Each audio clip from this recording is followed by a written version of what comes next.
පින්නතුනේ ධර්ම ශ්‍රවණයට පෙර ආතුව පංචශීලයේ සමාදන් වීම සඳහා নমස්කාරය කියන්නේ.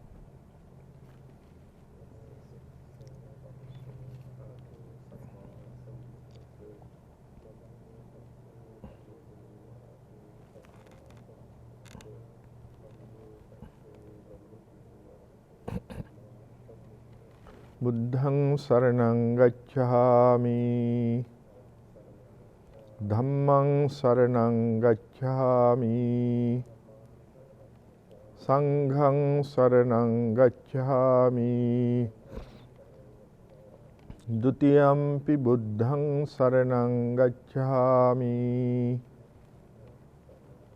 ဒုတိယံ පි ධම්මං සරණං ගච්ඡාමි ဒုတိယံ පි සංඝං සරණං ගච්ඡාමි တတိယံ පි බුද්ධං සරණං ගච්ඡාමි တတိယံ පි ධම්මං සරණං ගච්ඡාමි တတိယံ පි සංඝං සරණං ගච්ඡාමි තිසරණ ගමනං සම්පුන්නං පානාතිපාතා වේරමණී සික්ඛාපදං සමාදියාමි අදින්නා දාන වේරමණී සික්ඛාපදං සමාදියාමි කාමේසු මිච්ඡාචාරා වේරමණී සික්ඛාපදං සමාදියාමි මුසාවාදා වේරමණී සික්ඛාපදං සමාදියාමි සුරාමේරය මජ්ජපමා දට්ඨානා වේරමණී සික්ඛාපදං සමාදියාමි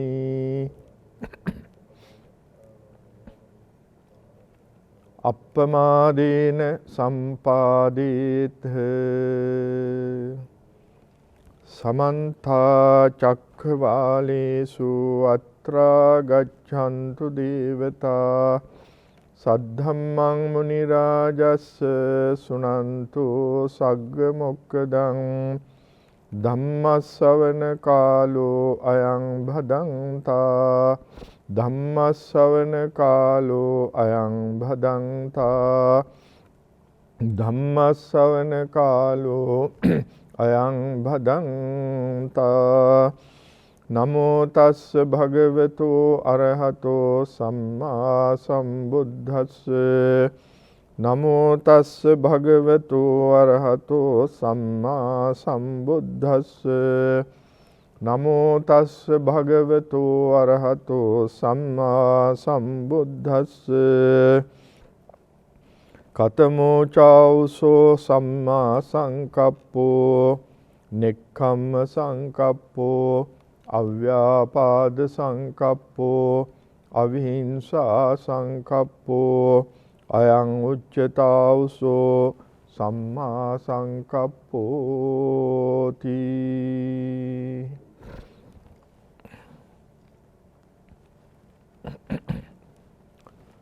පින්නතුනේ බෙරික් ශාක්‍ය මුනි සම්බුද්ධ විහාරස්ථානයේ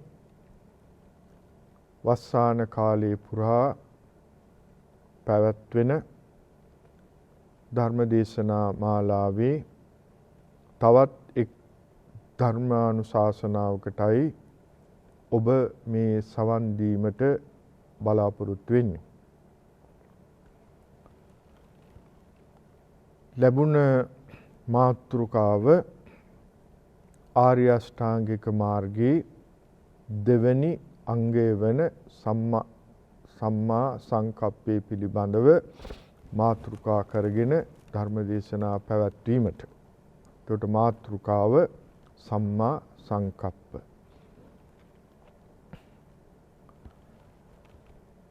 මාතෘකාවට ප්‍රවිෂ්ඨ වීමට අපි පසුබිමක් සකස් කර ගන්න ඕනේ. ඒ පසුබිමට මා කල්පනා කෙරුවා කොහොමද අපි මේ ධර්මානුශාසනාව නැත්තම් ධර්ම ශ්‍රවණය පින්කමක් බවට පත් කරගන්නේ කියලා. මේක භාවනාමේ කුසලයක් බවට ඔබට ඌමනා නම් පත් කරගන්න පුළුවන්. කොහොමද ඒක වෙන්නේ? සමහර ඇත්තෝ වාඩි වෙලා ඉන්නවා අපට පේනවා බොහෝම සංසුන්ව සිටිනවා. ඒ කය ඒක ඇත්ත. කය සංවර වුණාට මේක පින්කමක් වෙන්නේ නැහැ. මේක පින්කමක් වෙන්න නම් ඔබගේ මනසත් සංවර වෙන්න ඕනේ. එසේ සංවර නුනොත් ඔබටම තේරුම් ගන්නට පුළුවන් ඔබට පහළ වෙන්නා වූ සිටිවිලි කෙබඳු සිටිවිලිද කියලා. දැන් එහෙමනම් හිතන්ට ධර්ම ශ්‍රවණේට මේ වාඩි වෙලා ඉඳගෙන ඔබ නානා ප්‍රකාර සිටිවිලි කල්පනා කර මෙතන කාලය ගත කරලා මේ කටයුත්ත අවසන් වුණාට පස්සේ සාදු කියලා ඔබ නැගිටිනවා. ඒ නැගිටිනකොට ඔබට සතුටු වේ හැකිද ඒ ගත කරපු කාලය පිළිබඳව? ඔබට හිතුනොත් අපරාධේ මං එතන වාඩි වෙලා හිටියේ මම අහපු බණක් නෑ නේ කියලා අපරාධය ඇත්තටම කාලේ. එහෙමනම් අපි කරන්න ඕනේ මොකද්ද? මේ වෙලාව අපි අර්ථවත් කරගන්න ඕනේ. ඒ කිව්වේ බණ ඇහෙනවා වගේ ඉන්නේ නැතුව බණ ටික අහන්න. ධම්මවිචේ සම්බොජ්ජංගේදී යෝනිසෝ මනසිකාරයක් පිළිබඳව අපි කතා කළා. මේ වෙලාවේදී මා ඒකත් පින්නතුන්ට සිහිපත් කරන්න ඕනේ. යෝනිසෝ මනසිකාරය. සතිය ප්‍රධානයි. සතියෙන් යුක්තව අපි මේ වෙලාවේදී ඒ කටයුතු ටික සිද්ධ කරන්න. ඊළඟට මේක භාවනාවක්. ධම්මානුස්සති කියලා ඔබ අහලා තියෙනවා භාවනා පිළිබඳව කතා කරනකොට බුද්ධානුස්සති, ධම්මානුස්සති, සංඝානුස්සති, දේවතානුස්සති ওই විදිහට කතා කරනවා. ධම්ම අනුස්සති. ධර්මයේ අපි මෙනෙහි කරනවා. කොහොමද? මනසින්. ඔබ ඉගත්ත දෙයක් තියෙනවා. බණ අහනවයි කියලා කියන්නේ ඔබ යමක් ඉගෙන ගන්නවා කියන එක. ඔබේ දැනීම ඔබ දියුණු කර ගන්නවා කියන එක. ඒ දැනීම දියුණු වෙනකොට ඔබ උගත් දේ ඔබට නැවත අනුස්මරණය කරන්න පුළුවන්. සමහර විට මේ මාතෘකාව, ඒ කියන්නේ සම්මා සංකප්පය කියනකොට ඔබට හිතෙන්න පුළුවන් ඔක අපි කී සැරයක් අහලා තියෙනවද කියලා. වෙන්ටි විය හැකි. නමුත් අහපු දේ නැවත අහනකොට මොකද වෙන්නේ? ඒක අලුත් වෙනවා. දැන් ඔබට පේනවා මේ අපි පිටුපස්ස තියෙනවා මේ පිත්තල භාජන වගේ. වාස් එකක් තියෙනවා. තා පැත්තකින් පුන් කලසක් තියෙනවා. දැන් මේක නිකම්ම තියෙනකොට මොකද වෙන්නේ? ටිකෙන් ටික මේක දුර්වර්ණ වෙනවා. අපි මේක හැමදාම කොලයක් අරගෙන එහෙම නැත්නම් රෙදි කෑල්ලක් අරගෙන මේක පිහිනවා, පිරිමදිනවා. එතකොට දවසින් දවස මේක දීප්තිමත් වෙනවා. ධර්මයේ පිළිබඳව අපි ආවර්ජනා කරන්ට අර දීප්තිය වැඩි වෙන්න වගේ අපේ දැනීම වැඩි දියුණු කරගන්නට අපට පුළුවන්කමක් තිබෙනවා. ඒ විතරක් නෙවෙයි. කංකං විතරති. ධර්මයේ පිළිබඳව අපට සැක සංකා ඇති වෙනවා. අපි ඒකට කියන සැකය, විචිකිච්ඡා. ඒක දුරු කර ගන්නට අපට උපකාර වෙනවා. ඒක තමයි අපට උමනා කරන්නේ. ද සමහර විට අද මේ ධර්ම දේශනාව මේ මාධ්‍යයේ නූතන තාක්ෂණයේ තියෙන දියුණුව නිසා ලෝකේ කොහේ ඉඳලත් අපට මේ ශ්‍රව්‍ය දෘශ්‍යයට සම්බන්ධ වෙන්නට පුළුවන්. අද ලෝකේ අපේ සාක්කුවට ඇවිල්ලා තියෙනවා. ඒ නිසා අපට ලේසි අහන්ට විවිධ දේශකයන් වහන්සේලා විවිධ දේශකයෝ කරන දේශනා අපි අහනවා, පින්නතුන් අහනවා.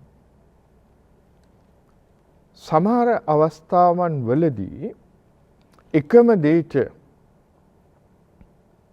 විවිධ අර්ථකථන දෙනවා. එතකොට අපට එනවා සැකයක්, කුහුලක්. අර දේශකයන් වහන්සේ මේ පිළිබඳව මෙහෙම දේශනා කළා. මේ දේශකයන් වහන්සේ මේ පිළිබඳව මෙහෙම දේශනා කළා. මෙහෙම දේශනා කළා. හරි කෝකද? ඕක තමයි ස්වභාවය. නමුත් අපි නිවැරදිව ඒක අධ්‍යයනය කිරීම තුලින් අපට පුළුවන්කමක් තිබෙනවා හරි දේ කුමක්ද කියන එක පැහැදිලි කරගෙන ධර්මයේ පිළිබඳව අප සිත තුළ ඇති වෙලා තියෙන සැක සංකා දුරු කරගන්නට. ඒක ධර්මයේ ප්‍රගුණ කිරීමේ අපට ලැබෙන ප්‍රතිලාභය. ඒක තමයි කංකං විතරති. ඊළඟට දිට්ඨින් උජුං කරෝති. මේක වැදගත් තැන. දිට්ඨි. දැන් මම මේ වැදගත් කියලා කිව්වේ මේ මාතෘකාවටත් ඒක වටිනවා. දැන් මේට කලින් ධර්මදේශකයන් වහන්සේ ඔබට පැහැදිලි කරන්නට ඇති සම්මා දිට්ඨිය පිළිබඳවන්නේ දිට්ඨි. අපි මේ ආරවුල් ඇති කරගන්නේ ඇයි? සමහර වෙලාවට අපි දේශකයන් වහන්සේලා අතරේ ආරවුල් ගැටීම්. දැන් ඔබ එක එක නාලිකාවල් තුලින් එක එක මාධ්‍ය තුලින් ඔබ දකිනවා. ආරවුල් ඇති කරගන්නවා. ගස්ඨන ඇති කරගන්නවා. මේ ධර්මයේ පිළිබඳව. ඊටාම කනගාටු රහතන් වහන්සේලා යයි අමුත්තක් හිතන්න එපා. මම මේ කිය යුතු දේ මම කියනවා. ඒක මගේ ස්වභාවය. රහතන් වහන්සේලා යයි කියා ගන්නා ඒ ඇත්තු ගියොත් එක්ක වාද විවාද වලට යන රහත් භාවය පිළිබඳ. බාන්න කොයි තරම් අපි පහළ මට්ටමකට වැටිලාද කියලා. කොයි තරම් පහළ මට්ටමකට වැටිලාද කියලා. ඒ පුද්ගලයාත් රහත් භාවයට පත් වෙලාද කියලා අපි දන්නේ නැහැ. රහත් භාවයේ පිළිබඳව හරියට පැහැදිලි කළා තර්ක විතර්ක කරන්න නම් එබඳුම දෙන්නෙක් ඕනේ. වෛද්‍යවරු දෙන්නෙක් හිටියොත් ඒ අදාළ ප්‍රශ්නේ පිළිබඳව නියම විදියට සාකච්ඡා කරලා ඒකට පිළිතුරක් ලැබෙයි. ඔබ වෛද්‍යවරයෙක්, මම වෛද්‍ය ප්‍රශ්නයක් ඔබෙන් අහන ඔබ දෙන උත්තරේට මම සෑහීමටපත් වෙන්න ඕනේ. හේතුව මොකද? මම මේ ශාස්ත්‍රය දන්නේ නැති නිසා. ඒකට අන්ධ භූතෝ. අද අපට වෙලා තියෙන්නේ ඒක. අන්ධ භූතෝ. අපි දන්නේ කොහේ යන්නද කියලා. ඒ නිසා දිට්ඨින් උජුං කරෝති අපිට මේක වටිනවා. මොකද්ද මේ වෙන්නේ? දිට්ඨි කියලා කියන්නේ දෘෂ්ටියනේ, දැක්මනේ, අවබෝධය. එතකොට අපි එක එක්කෙනාට තේරුම් ගත්ත හැටියක් තියෙනවා. මම උත්සාහ කරනවා ඒ මම තේරුම් ගත්ත දේ තව කෙනෙකුට කවන්න උත්සාහ කරනවා. පුවන්ට උත්සාහ කරනවා.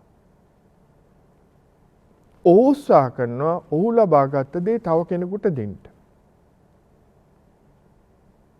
හැබැයි එයා ඒ පිළිබඳව දැනගෙන තියෙන දේ වෙනස්.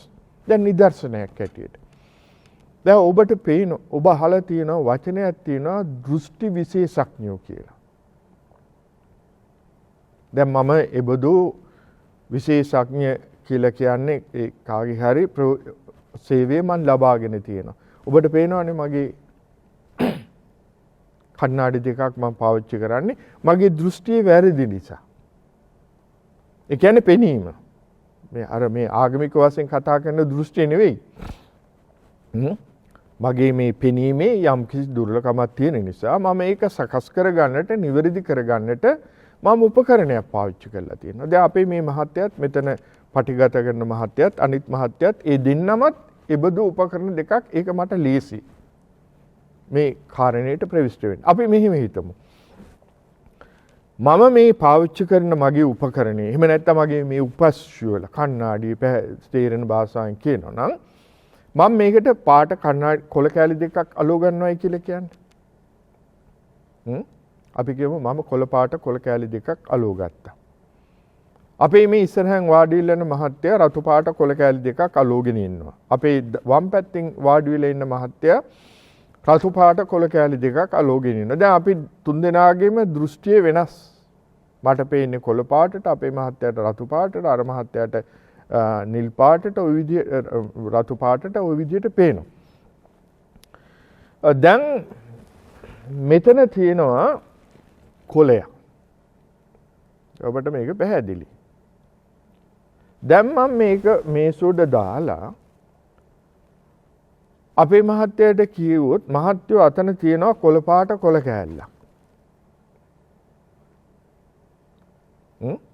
අන්න ඒක අරගෙන එළියට විසි කරන්න. මහත්තයා මොකද්ද මට දෙන උත්තරේ? කියයි හාමුදුරනේ මට නම් එතන කොළ පාට එකක් පේන්නේ නැහැ. මට එතන පේනවා නිල් පාට එකක්. දැන් අපි දෙන්න මොකද කරන්නේ? මේකට රණ්ඩු සොරවල් කරගන්නවා. අර පැත්තක ඉඳලා අනිත් මහත්තයෙක් කියන ඒ දෙන්නටම පිස්සු. එතන කොළ පාටෙහිකුත් නැහැ, රතු පාටෙහි නිල් පාටෙහිකුත් නැහැ. එතන තියෙන්නේ රතු පාට එකක්. දැන් ඒ මහත්තයත් මේකට පටලැවෙනවා. මේක තමයි අපිට තියෙන ගැටලුව. මේකේ යථාර්ථය දැන් අපි දන්නවා මේ සුදු පාට. දැන් වෙනස් උනේ මොකද? මගේ දෘෂ්ටිය වෙනස. එතකොට මේ මගේ දෘෂ්ටිය අනුව තමයි මම සෑම දෙයක්ම දකින්න උත්සාහ කරන්නේ. ඒක තමයි මම අනුන්ට දෙන්න යන්නේ. ඒකට ධර්මය අපි හරියට අධ්‍යයනය කරලා තියෙනවා නම් මේ මොකද්ද වෙන්නේ? දිට්ඨින් උජුං කරෝති. අපි ඉන්න තැන ස්ථාවර කරගන්නට අපිට පුළුවන් මම හරි, මම නිවැරදි, මම ඉන්නේ නිවැරදි තැන. නැත්තම් අපි වැනෙන්න පටන් ගන්නවා. නිසා මේ ධර්මයේ ඉගෙන ගන්න එක හරි වටිනවා. නිවැරදි ධර්මය. ඒ නිවැරදි ධර්මය අපි ඉගෙන ගත්තොතින් අපි මේ යන ගමනට ඒක ලොකු ධෛර්යයක් වෙනවා. හොඳයි. ඒ පසුබිම මාතෘකාව සම්මා සංකප්පය.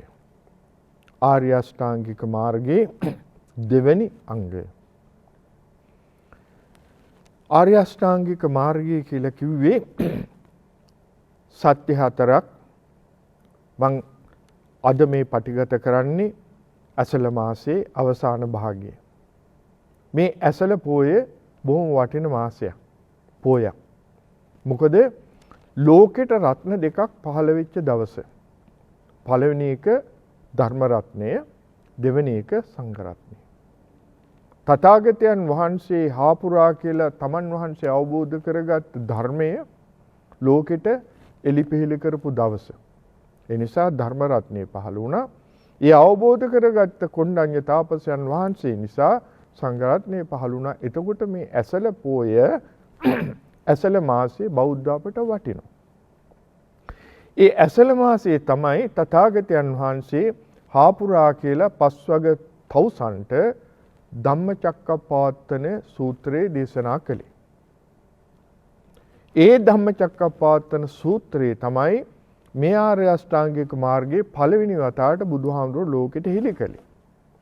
ඒ ධම්මචක්කප්පවත්තන සූත්‍රයේ තමයි පළවෙනි වතාවට චතුරාර්ය සත්‍ය පිළිබඳව ලෝකයට හෙළි කරපු අවස්ථාව. ඒ චතුරාර්ය සත්‍යයේ දුක්ඛ සමුදය නිරෝධ මග්ග කියන මේ හතරවෙනි මාර්ගය. සත්‍ය හතරයි හතරවෙනි සත්‍ය හැටියට මාර්ග සත්‍ය උන්වහන්සේ දේශනා කළා. මොකද්ද මාර්ගය කියලා කියන්නේ? නිවන් අවබෝධ කරගන්නට යම් කිසි තැනැත්තෙක් බලාපොරොත්තු වෙනවා නම් ඒ තැනැත්තා විසින් අනුගමනය කළ යුතු පිළිවෙත. එතකොට දැන් මම කලින් ධර්ම දේශනාවක් කළා. පින්නතුන් ඇහුවනම් මතක් වෙන්න ඕනේ බොජ්ජංග ධර්ම පිළිබඳව. එතකොට එතනත් මම පැහැදිලි කළා මේ බොජ්ජංග ධර්මයෙන් මේ ධම්මවිචේ සම්බොජ්ජංගේ නිර්වාණ අවබෝධයට අපට උපකාර වෙනවා කියලා. එතකොට දැන් ඔබ හිතන්න පුළුවන් එතකොට මේ මොකද්ද කියන්නේ? කලබල වෙන්න එපා. මේ ආර්ය අෂ්ටාංගික මාර්ගය වැඩිම තුලින් පුරුදු කිරීම තුලින් ඔය කියන බොජ්ජංග ධර්ම අපේ උපදව ගන්නට පුළුවන් කමක් තිබෙනවා.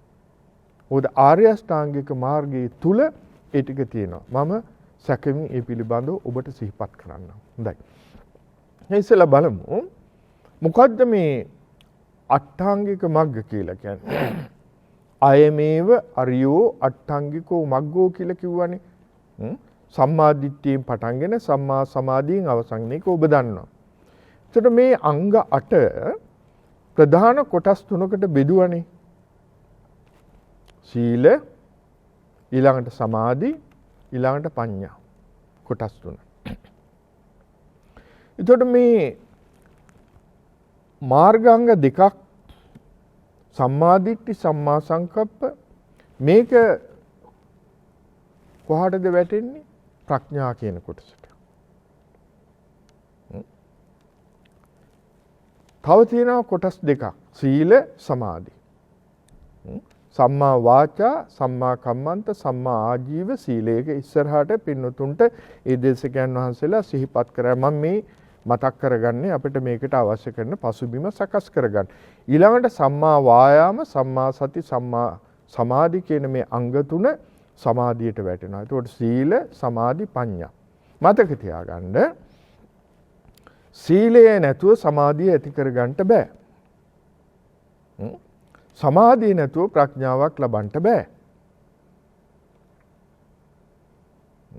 මේ සියල්ල ඒක අබද්ධයි. සීලය, ඒ නිසා සමාධිය, ඒ නිසා ප්‍රඥාව. හරි.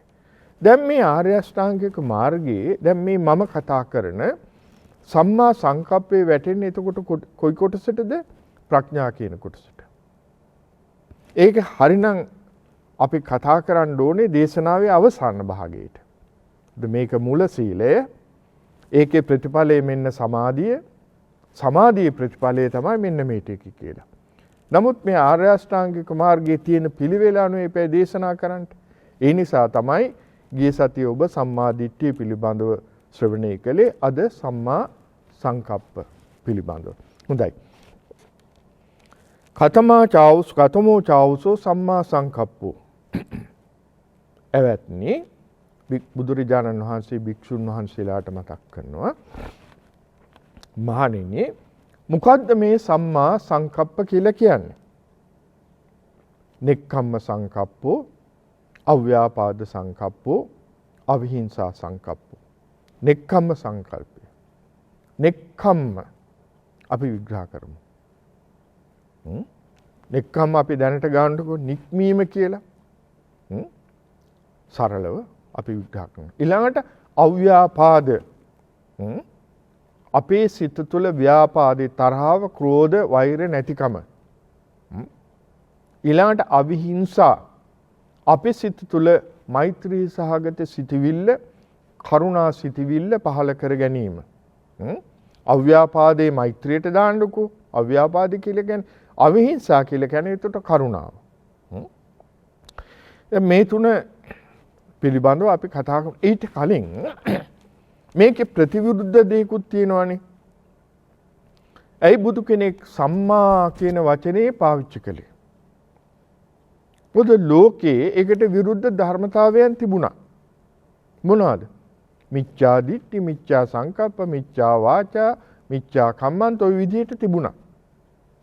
බුදු කෙනෙක් ලෝකෙට උමනා කෙරුවේ මේ මිච්ඡා පැත්ත නෙවෙයි. මිත්‍යා කියලා කියන්නේ අවිද්‍යාවනේ. මම කලිනුත් මතක් කළානේ අවිද්‍යා අන්ධකාරය. අන්ධකාරය.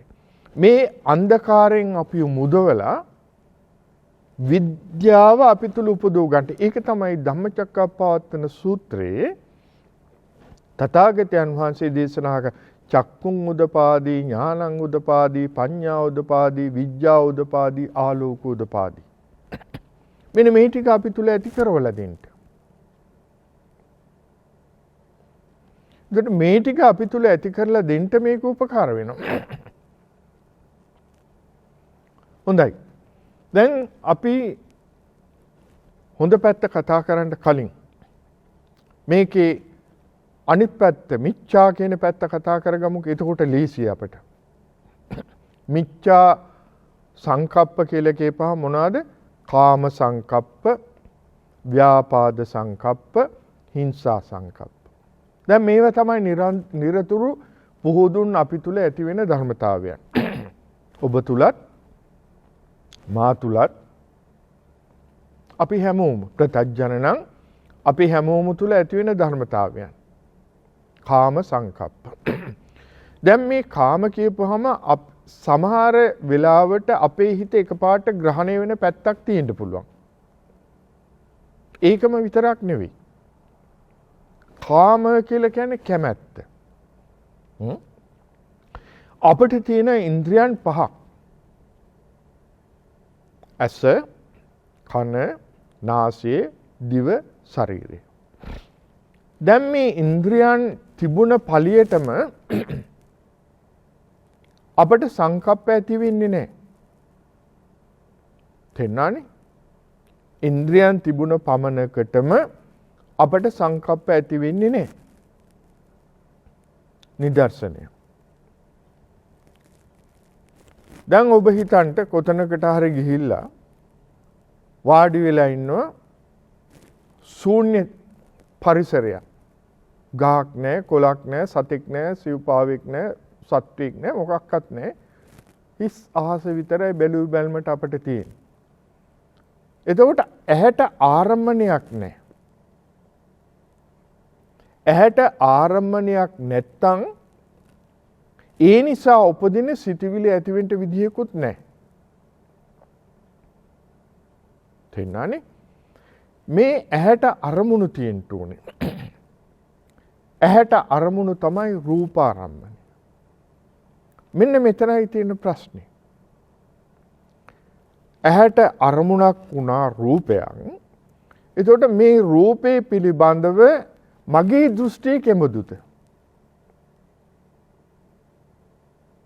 මේක හොඳ තැනක් තමන්ව තේරුම් ගන්න. බුදුරජාණන් වහන්සේ රාහුල පුංචි හාමුදුරන්ට මේ කණ්ණාඩියේ උපමාවක් දේශනා කරනවා. කණ්ණාඩිය. මොකටද කණ්ණාඩිය? ගිහිල්ලා බලන්න තමන් දිහා. ඔබ කොච්චරවත් කණ්ණාඩි ඉස්සරහා පිටේ නෑනවනේ.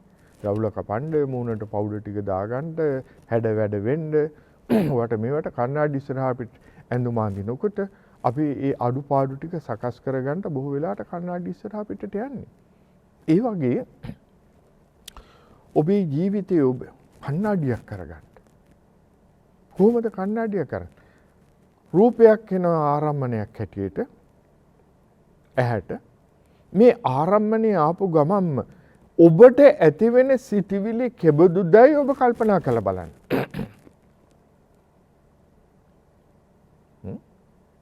දැන් මේ රූපේ නිසා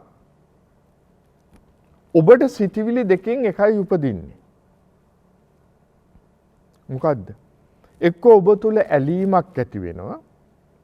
එහෙම නැත්නම් ඔබ තුල ගැටීමක් ඇති වෙනවා. සමහර වෙලාවට මේ දෙකම එක සැරේ ඇති වෙන්නත් පුළුවන්. හැබැයි මතක තියාගන්න මේ සිත් දෙකක් එක සැරේ ඇති වෙන්නේ නැහැ. එකක් ඇති වුණා නැති වුණා අනිත් එක හට ගන්න. බොහොම වේගෙන් මේක සිද්ධ වෙන නිසා ඔබට හිතෙන්න පුළුවන් සිත් දෙකම මට එක සැරේ නැහැ. එහෙම වෙන්නේ නැහැ. දැන් මේ රූපේ නිසා අපි හිතමු ඔබට ආසාසිතක් ඇති වුණා. අන්න කාම කැමැත්ත. මං කැමතියි මේ රූපෙට. මං ආසයි ඒකට. දැන් මේ මොකටද ඔබ ආස කළේ කියලා බලන්න. ඔබ කියයි රූපේට කියලා. එතකොට හැම පුද්ගලයෙකුටම හැම සත්‍යයකටම රූපයක් තියෙනවා. දැන් ඔය ඔබ ආස කරන රූපේ ඔබ කැමතියි කියලා කියන රූපේට තව කෙනෙක් අකමැති වෙන්න පුළුවන්. මම කියනවා බාණ්ඩ කොච්චර ලස්සනද, ගමන බිමන ලස්සනයි, උස මහත හැඩ වැඩ පාට අරවා මේවා. තව කෙනෙකුට වැරද්දක් වෙන්න පුළුවන්. මොනවා කිව්වා පේන්නේ නැතේ අරක. වැරද්දක් පේනවා. ඒ එයාගේ දෘෂ්ටිය. මේ මගේ දෘෂ්ටිය. කොහොම වුණත් මගේ හිත භාවිත මනස මම ওই වචනේ ගිය සැරේ ධර්ම දේශනාවේදීත් මතක් කළා. භාවිත මනස අපි ඇති කර ගැනීම තුලින් තමයි මේ සිටිවිලි වලට එන සංකල්ප අපි වර්ධනය කරගන්නේ.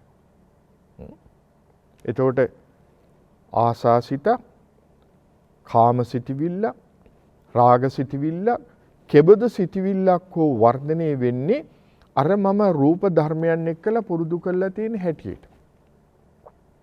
ද්වේෂයත් එහෙමයි. පුද්ගලයන්.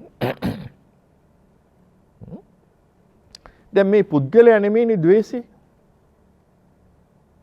පුද්ගලයා නෙමෙයිනේ ලෝභේ. පුද්ගලයා නෙමෙයිනේ රාගේ. ආරම්මණය ඒ සියල්ල තියෙන්නේ මගේ හිත තුල. යටපත් වෙලා තියෙනා වූ මේ අරමුණු නිසා ඉස්මතු වෙන මම පුරුදු කරගත්ත කෙලෙස්. අපි මේක තියාගෙන තියෙනවා.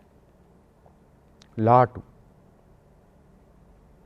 ඔබ හිතලා බලන්න රූපාරම්මන නිසා අපි මොනතරම් ලාටු බැනගෙන අපේ හිත තුල තියනවාද කියලා. ඒක අපිට තියෙන ප්‍රශ්නේ. එතකොට රූපයක් නිසා ඇලීමක් අපිට ඇති කරගන්න පුළුවන්. රූපයක් නිසා ගැටීමක් ඇති කරගන්න පුළුවන්. මෙතනදී මතක් කරගන්න. අපි ධර්ම දේශනාවලදී මම නිතරම පින්වතුන්ට මතක් කරන දෙයක්. මොකද්ද? පුද්ගලයාගේ නෙමෙයි වැරද්ද තියෙන්නේ. අපි මේ වැරද්ද පුද්ගලයෙකුට ආරෝපණය කරනවානේ. මම මේ කියන්න හදන්නේ මේකයි. සමහර වෙලාවට ඔබ පන්සලට එනවා. මොකටද දෙන්නේ පන්සලට? මම සමහර වෙලාවට ඔය ළමයි එහෙම ඔය ආවම අහනවා ඇයි ළමයිනේ? නිකන් කතාවට. නෑ හාමුදුරනේ නිකන් ආවා. නිකන් එන අයත් ඉන්නවා.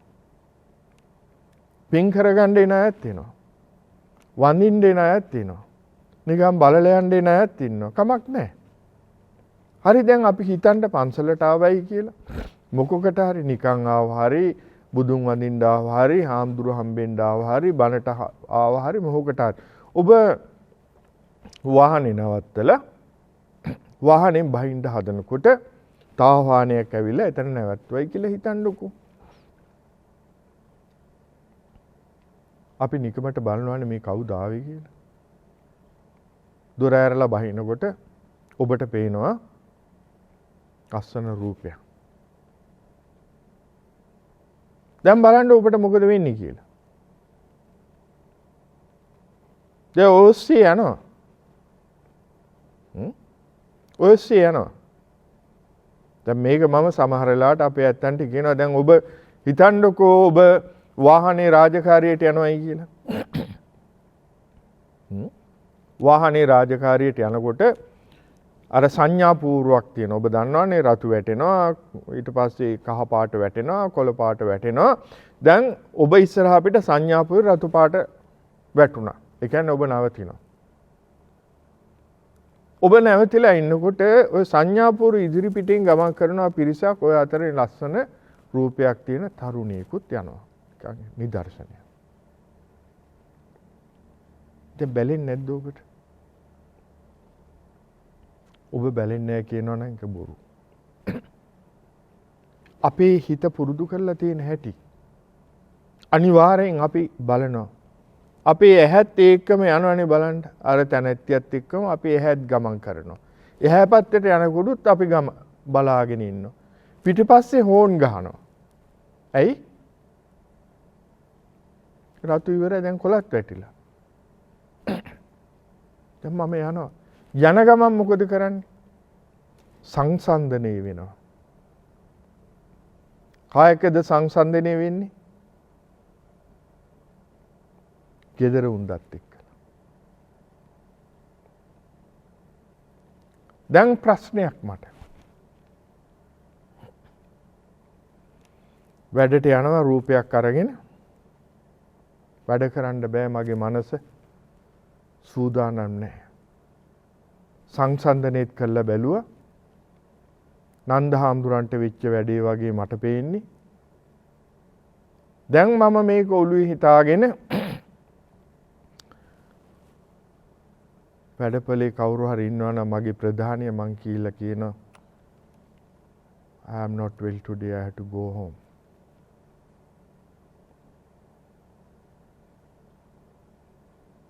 Sick leave. ගෙදර යනවා. අර ගෙදර අර උන්දා ඉන්නවා කියලා හිතන්නකෝ.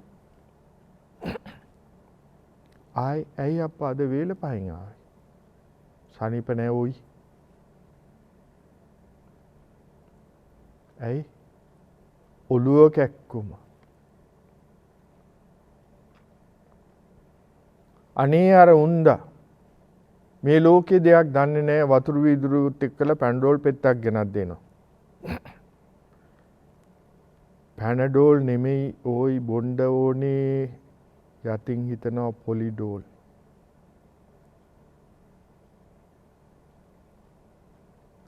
මම මේ කිව්වේ අපේ දෘෂ්ටියේ වැරද්ද නිසා පවුල් අවුල් වෙන හැටි. ඒත් රූපේ මේත් රූපේ. මේක කොට්ටෝරයක් වගේ. අපි මේක දන්නේ නැහැ. කොට්ටෝරේ දැන් අපි හෝටලයකට යන්න වෙන තැනකට යන්න ලස්සනට කොට්ටෝරේ පිරිසුදු තියෙනවා. ඕක පොඩ්ඩක් ගලවලා බලන්න ඇතුලේ. හැම තැනම කෙලපැල්ලන් සමහර වෙලාවට ඇති. කළු පාට වෙලා ඇති, ජරා වෙලා ඇති, මකුණුත් ඇති. නමුත් ලස්සනට පිරිසුදුව මල් දාලා හැඩ වැඩ දාලා කොට්ටයක් දාලා තියෙනවා. ශරීරෙත් ඒ වගේ. උරේ ගලවන්න බලන්න මොනවද තියෙන්නේ කියලා බලන්න. මේකටයි අපි ධර්මය ඕන කරන්නේ. හරි? දැන් අර තරහකාරයත් එහෙමනේ. දැක්ක තරහකාරයෙක් පන්සලට ඇවිල්ලා ඉන්නවා. ආපහු ගියා වාඩි වුණා දඩස් ගාලා දොර වහගත්තා. වේගෙන් කාර් එක රේස් කරගෙන එළියට ගිහිල්ලා ගෙදර යන ගමන් බැන බැන යනවා කාටද අර මිනිහට. අනේ මිනිහා මේ ලෝකේ දෙයක් දන්නේ නැහැ. මේ රූපයක් අරමුණු කරගත්තා. යටපත් වෙලා තිබිච්ච ද්වේෂයක් ඉස්මතු කරගෙන ද්වේෂ සිතිවිලි පහර කරගෙන මෙතන ඉඳලාම ගෙදර යනවා. ගෙදර ගිහිල්ලා බණහඬ ගියත් එහෙමයි. පින්කමකට ගියත් එහෙමයි. මේක අපි තේරුම් ගන්න. ඒ නිසා ඔබේ ඇහැට පෙන්වන්නා වූ මේ ආරම්මණයන් නිසා ඔබ කල්පනාකාරීව කටයුතු නොකළොත් අමාරු වෙටෙන්නේ කවුරුත් නෙමෙයි ඔබ. ඒ නිසා මේවට වගේ කියන්න ඕනේ කවුරුත් නෙමෙයි මම. මගේ මනස. ඒතර දැන් මේ දික්ටි කාම සංකප්ප ඔබට බොහොම පැහැදිලි දැන්. රූපයත් කොහොමයි, ශබ්දයත් එහෙමයි, ගන්ධයත් එහෙමයි. එන් ආරම්භය. අපි කුලල් කා ගන්න. දැන් රටවල් අතර ගැටුම්. ಜಾති ભેදිකයි, ආගම් ભેදිකයි, කුල ભેදිකයි, පක්ෂ ભેදිකයි, උස් පහත් ભેදිකයි. මොනවද මේ? ඇයි මේ? කැමැත්ත. මගේ කැමැත්ත මේකයි. මේ කැමැත්තට වැඩ සිද්ධ විය යුතුයි. ඔබේ ගෙදරත් ඔබ එහෙමනේ ආධිපත්‍ය රඳවන්නේ. මගේ ගෙදර මම බොස්. ඒ නිසා මම කියන විදිහට ඉන්න ඕනේ. පවතින්න ඕනේ, වැඩ කරන්න ඕනේ, කටයුතු කරන්න ඕනේ. මගේ මනාපයනේ විය යුතු කැමැත්ත කාම. හරි. දැන් ඒ කැමැත්තට අනුව වැඩ සිද්ධ නොවෙනවා නම් මොකද වෙන්නේ?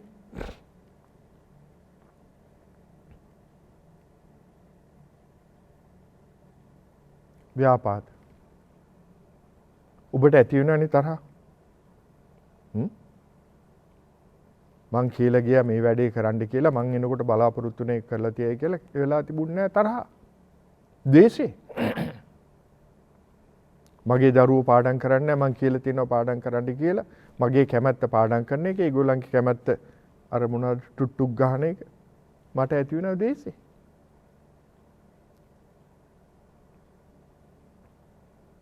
හරි. රටවල් අතර බලන්න ප්‍රශ්න. මගේ කැමැත්තට මේ වැඩ සිද්ධ වෙනකොට මට ඇති වෙනවා ද්වේෂය. තරහ. ඊළඟට මොකද වෙන්නේ? මේක හොඳින් හරි නරකින් හරි කරගන්න ඕනේ. අන්න හිංසාව ඇති වෙනවා. තර්ජනය, පීඩනය, ඝාතනය, හිරිහැරේ ඔය নানা ආකාර දේවල් ඉන්නේ පත්තරවල. බොහොම පැහැදිලි.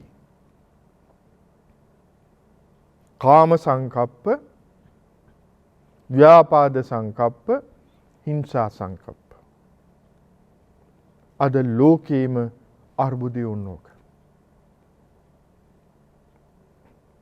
රටවල් ගහගන්නේ උකට මගේ කැමැත්ත. one flag one nation. ඒකට අපි විරුද්ධයි. ඔන්න පටන් ගන්නවා.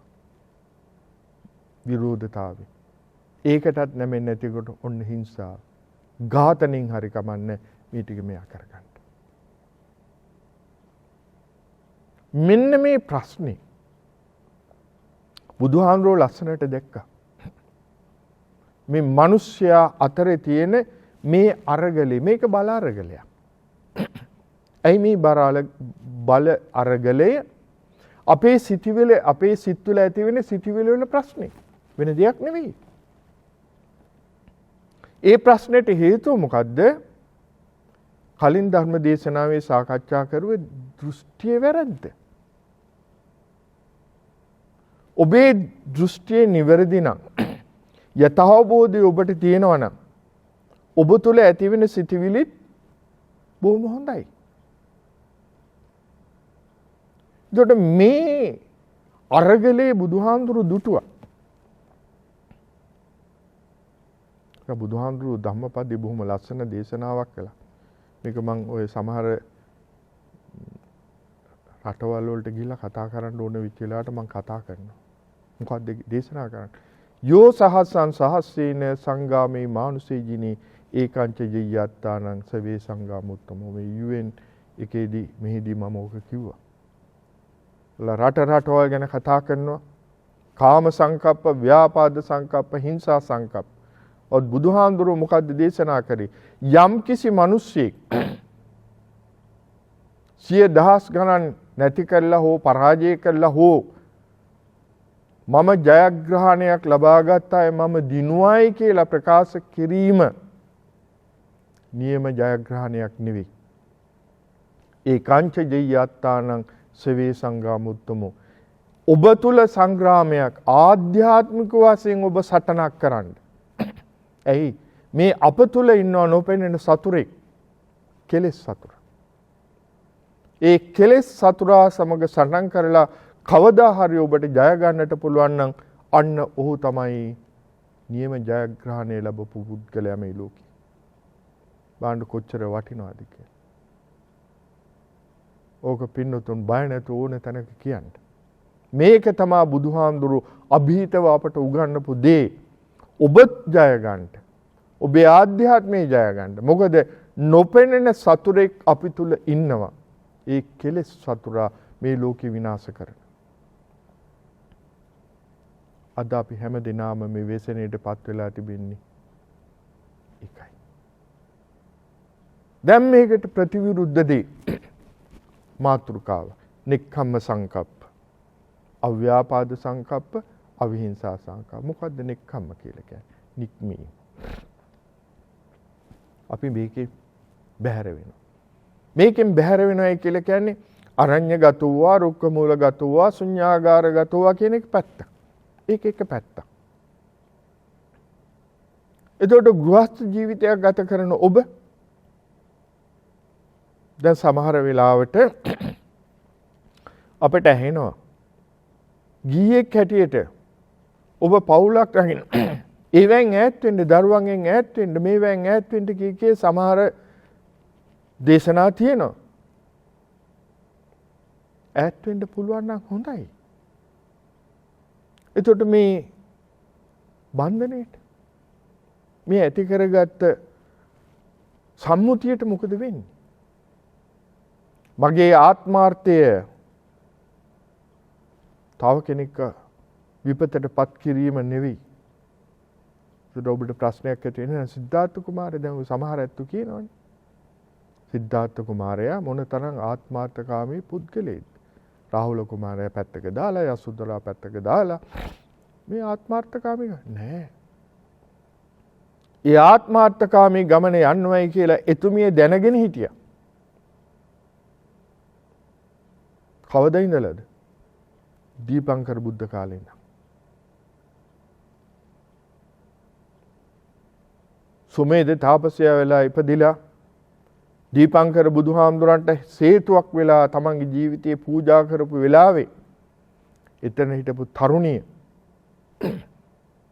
බුදුහාමුදුරන්ට නියත විවරණේ දුන්න බුදුහාමුදුරෝ සුමේද තාපසයාට නියත විවරණ දුන්න වෙලාවේදී අත තිබිච්ච මල් මිට දෙකකට බෙදලා බුදුහාමුදුරන්ගේ සිරිපතුල ළඟ පූජා කළා. බුදුහාමුදුරනේ එතුමා බුද්ධත්වයට පත් වෙන දවසේ එතකම් මම එතුමේගේ බිරිඳ වෙලා මේ සංසාර ගමන යන්න මට විවරණ දෙන්න. එතුමිය දැනගෙන හිටියා. මෙතුමා කවදා හරි මේ දේ කරනවා කියලා. ඒකයි ඇත්ත කතන්දරේ. ඒ නිසා අපි තේරුම් ගන්න ඕනේ මේ නෙක්ඛම්මය අපේ මනස සකස් කරගෙන ඇවිල්ලා නම් අපි දිගොල්ලෝ මේකට ඒකඟතාවයට පත් වුණොත් අපිට ඒක කරන්න පුළුවන්. හැබැයි අපට මනසින් ඒ නෙක්ඛම්මය ඇති කරගන්න බැරි කමක් නැහැ. මොකද්ද? ඇලීමෙන් අපි තේරුම් අරගෙන මේක ඇලීමක්, මේක බන්ධනයක්, මේක එපා. අපි තේරුම් අරගෙන අපිට කටයුතු කරන්න බැරි කමක් නැහැ. දැන් මේ කෝප්පේ මගේ කියලා මම මේක අතේ තියාගෙන යන තැන් වල යන්න ඕනේ නැහනේ. මම මේක දන්නවා මගේ කියලා. මම මේක පරිහරණය කරන අවශ්‍ය වෙලාවට ඉසි විදිහට මම ඒක තැම්පත් කරලා තියෙනවා. ඇයි හේතුව? තථාගතයන් වහන්සේ බලාපොරොත්තු වෙන්නේ නැහැ සෑම ජීවිතයක්ම පැවිදි ජීවිතයක් විය යුතුයි කියලා. පුළුවන් ඇත්තෝ පැවිදි වෙන්න නෙක්ඛම්මේ. මේක පාරමී ධර්මයක්නේ.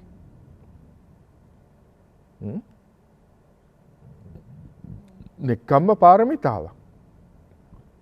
හැමෝටම කරන්න බෑ. කරන්න පුළුවන් ඇත්තු කරන්න. බැරි වුණයි කියලා අපට මේ අධිගමයට ඒක බාධාවක් නෙවෙයි. අමතක කරන්න එපා. මේක අපට අවශ්‍ය කරන්නේ තමන්ගේ දෘෂ්ටිය මං ඉස්සෙල්ලා කිව්වා අපේ දෘෂ්ටිය නිවැරදි නම් අපිට හරි තැනකට ඒක ගොනු කරගන්නට පුළුවන් කමක් තිබෙනවා නම් මේකත් අපිට හරි තැනකට යොමු කරගන්න පුළුවන් ඒක බාධාවක් නෙවෙයි. නෙක්ඛම්ම සංකප්ප. එතකොට මේ නික්මීමේ සිටිවිලි අපි තුල තියෙනවනේ. දැන් අපි මේකෙන් අතහැරලානේ තියෙන්නේ. බැඳීම් වලින් අතහැරලා මගේ හිතින් මම අතහැරලා. හිතින් අතහරින්න. හිතින් අතහරින්න. හිතින් අතහරින්න. ඒක තමයි අපිට උමනා කරන්නේ. සමහර වෙලාවට අපි සමහර ඇත්තන්ට කටින් කියනවනේ. කටින් කිව්වට හිතින් නැහැ.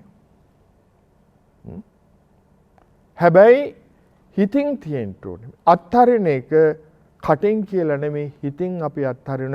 හැබැයි අපිට කටින් කියන්න පුළුවන් වෙන දෙයක්. මගේ හිතින් මම අත්හැරලා ඒක මම තේරුම් ගන්නවා. නමුත් මගේ දරුවන්ට මට කියන්න පුළුවන් අනේ දරුවනි මම නුඹලට ආදරෙයි. නුඹලා මගේ දරුවෝ. හැබැයි මගේ හිත දන්නවා මගේ හිතින් මම තේරුම් අරගෙන ඉන්නවා මේකේ ස්වභාවය මේකයි කියලා. අවබෝධයෙන් යුක්තව ජීවත් වෙන්න. ඊළඟට නෙක්ඛම්ම සංකප්ප අව්‍යාපාද සංකප්ප. අව්‍යාපාද කියලා කියන්නේ මෛත්‍රී සිටිවිල්ල. මෛත්‍රී සිටිවිල්ල. අහං අවේරෝ හෝමි කියලා අපි පටන් ගන්නවා. අහං අවේරෝ හෝමි. මම වෛර නැත්තෙක් වෙම්වා. එහෙනම් මේ ලෝකේ ජීවත් වෙන සෑම සත්වයක් මෙසේ ජීවත් වෙත්වා. මෛත්‍රිය. මට මිතුරෙක්. මම කැමති නෑ මට උපද්‍රවයක් කරදරයක් විපතක් ජීවිත හානියක් සිද්ධ වෙනවා කියලා. එහෙනම් මම අනිත් ඇත්තන්ගේ ජීවිත වලට කරදරයක් විපතක් මම කැමති විය යුතු නෑ. ඒ නිසා සෑම වෙලාවකදීම ඒ මෛත්‍රී සහගත සිටිවිල්ල අව්‍යාපාද මා තුල තියෙන්න ඕනේ. ඒ නිසා තමයි බුදුහාමුදුරුවෝ මෙත්ත සූත්‍රය අපට ඉගැන්වන්නේ මාතා යථා නියං පුත්තං ආයුසා ඒක පුත්තමන් රක්කි. ඒවම්පි සබ්බ භූතේසු මාන සම්භාවය අපරිමාණං. ඒ මව තමන්ගේකම දරුවාට සිය පනසේ ආදරය කරන්නේ රකින්නේ යම්සේද ඒවම්පි සබ්බ භූතේසු නූපන් සෑම සත්වයකුටම මාන සම්භාවය අපරිමාණං මෛත්‍රී සහගත සිටිවිල්ල ඔබ තුළ තියෙන්න ඕනේ.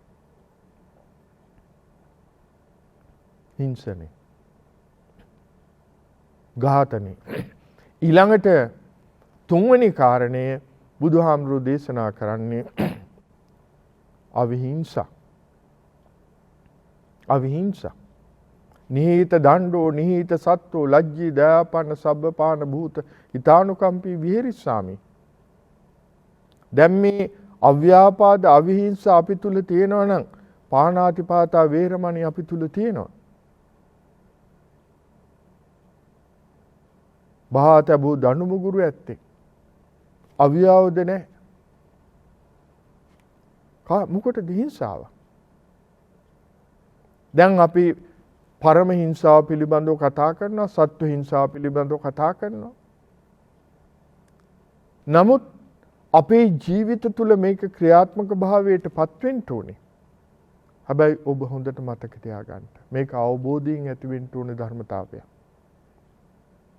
අවබෝධය. ඒ නිසා තමයි අර මූලික ධර්මතාවයන් අපි පුරුදු කරගෙන යන්න ඕනේ. මොනවාද? සීල සමාධි ටික. ඒ අංග ටික පුරුදු කරගෙන යනකොට බලන්න එතන අවසානයේ තියෙන සමාධිය. චිත්ත ඒකාග්‍රතාවය. සමාධින් ඥාන දර්ශනත්ථය. සමාධිය අපට උපකාර වෙනවා ඥාන දර්ශනයේ පිණිස. ඒ කියන්නේ මේ අවබෝධය. මොකද්ද? ditthi සංකප්ප ටික. එතකොට අපි තේරුම් පඤ්ඤා කියලා කියන්නේ ඒක. එතකොට අපි දන්නවා අපි ඉන්න ස්ථාවරය මොකද්ද කියලා.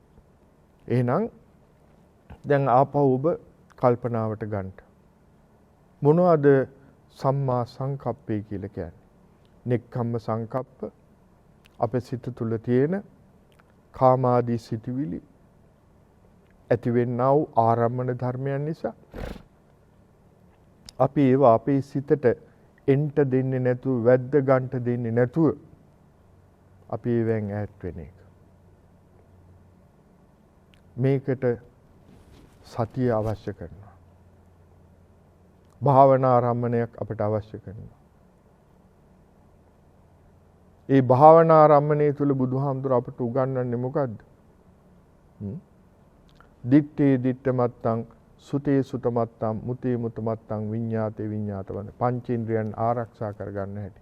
දිත්තේ දිත්තමත්තං රූපයක් දැක්කලා ලස්සනද අවලස්සනද කැමැතිද අකමැතිද විරූපිද අරවද මේවද නෙමෙයි දිත්තේ දිත්තමත්තං දර්ශන මාත්‍රේ දැක්ක ඉවරයි. නිදර්ශනය. 100,000ක් පිරිස් වාඩි වෙලා ඉන්නවා. කණ්ණාඩියක් අපි අරගන්නවා. ඒ කණ්ණාඩිය මේ හැම දිනාටම පැත්තට අල්ලගෙන යනකොට අපිට පේනවා පැහැදිලිව. මොනවද පේන්නේ? ඒ කණ්ණාඩියේ ඡායාව වැටෙනවා කාගේද? මේ හැමෝගෙම. වැටෙනවා. පැත්තකට ගිහිල්ලා අල්ලලා බලන්න දැන් මොකද්ද තියෙන්නේ කියලා. මොකක් නැහැ.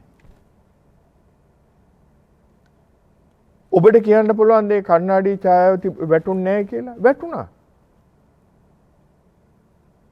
හැබැයි නෑ. දැන් අපිට වෙන්නේ මොකද්ද? අපේ කණ්ණාඩියේ වැරද්දක් තියෙනවා. මොකද්ද වැරද්ද? අපේ කණ්ණාඩිය මේක උකහා ගන්නවා. ඒක තමයි උපාදාන කියලා කියන්නේ. මෙන්න මෙතනයි අපිට වැරදිච්ච තැන. අපි උපාදාන කර අර රූපය වාහනේ නැවතු පිළ ඉස්සරහන් ගමන් කරගත්ත රූපේ ඔබ උපාදාන කරගත්තා. ඒ නිසා ඔබට ප්‍රශ්න.